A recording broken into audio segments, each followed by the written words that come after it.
So let's talk about brain works next.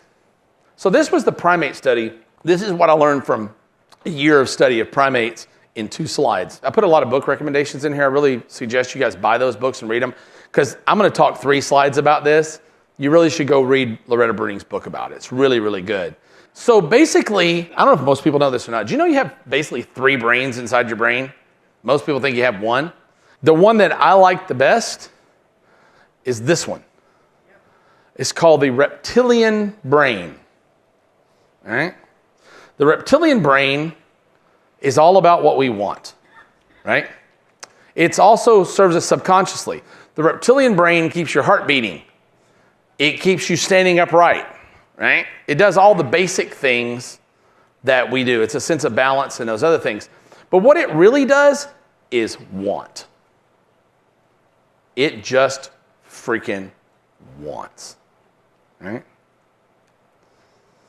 The second brain is the mammalian brain, although that's in the wrong spot. It's the mammalian brain. It holds feelings and emotions and memories. It's generally speaking in your brain, it's your hard drive, right? If it were your computer, the mammalian brain would be your hard drive. Only mammals have it. That's why they call it the mammalian brain, right? Reptiles don't have it. They only have a reptilian brain, right?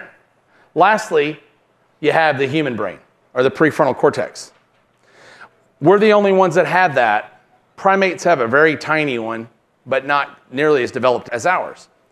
Guess what its job is primarily? It's where we logic and reason, right? That's the difference in humans and other primates. We logic and reason, right? But that brain's primary job is just to say no. That's its job. Because otherwise, we'd be drunken, debaucherous, adulterous, Las Vegans. Right? If you see, a dog's in heat, if another dog comes by, they don't date. Right? They just hit it. If a dog sees food or a bear in the woods sees food, they just eat it. Right? Unless there's a fight or flight reflex inside all animals, all mammals, right? That say basically, if it's smaller than me, eat it. If it's bigger than me, run from it. If it's the same size as me, fuck it, right? That's the fundamental reflex, right?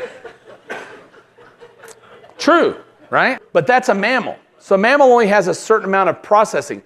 That's what they have up there. They have this born fear. Rabbits naturally fear foxes. Nobody tells them. They don't go to school and say, hey, look, this is a fox. He's going to kill you, right? But as humans, we have this ability to process risk. So to give you an example, a snake is slithering across the ground and it sees food. In front of it is a bear, right? It just goes for the food. The bear picks it up, rips it in half, throws it over its shoulder, and eats the food, right? That's that. That's how a reptile brain works. A mammalian brain, a dog goes up to the food, sees the bear, and something in its brain ticks up and says, from memory and past memory of generation, says, get the hell out of here. The bear's going to fuck you up, right? And the dog takes off.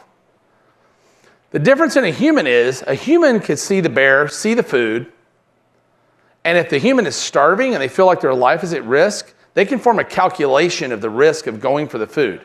Maybe they're 50 feet away, 100 feet away. They can grab the food, climb up a tree, get away from the bear. Mammals can't do that. Normal mammals can't do that. Only we can do it. But because we have that talent, it also creates something called inhibitions, right? Guys hate that, by the way.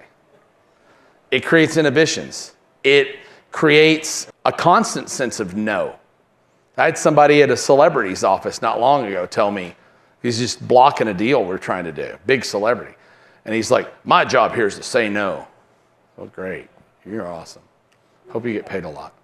So basically, as offer creators, We got to get past that no, because probably whatever it is that you're offering, if you've done a good job at stirring the want, that little brain back there is going, yeah, get it. Right? It's talking. And it makes all the final decisions, by the way. It really does. Because this brain can say no, but only for so long. And we'll talk about how to suspend that. Right? So how do we turn off that brain to let us do what we want to do? Usually, just like that. Right? Why do you think girls go out in Las Vegas to nightclubs and drink a lot? Because they want to get laid. Right? But their parental upbringing, their training, their natural sense of selectiveness tells them no. He's not worthy. But enough tequila, and that all changes. Unfortunately, we can't apply tequila to our prospects.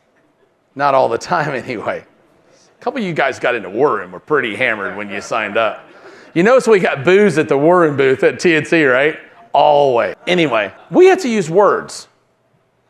That's our tool. Those are the tools in our toolbox. It's kind of all we have. We use words. We can use video with still words, right? Everything is words. But words are incredibly powerful. Words can get us to do things that we wouldn't normally do by firing certain brain chemicals and doing things. A lot of what I'm going to tell you next, you may not even care about, but you should know how it works. So I knew a lot of this stuff. I sold forever, and I was a pretty decent salesperson. I was a pretty decent copywriter.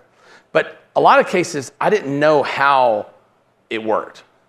I just knew that it worked, right? But once you understand the why underneath it, you can start really nuancing the process. And it's amazing what you can accomplish.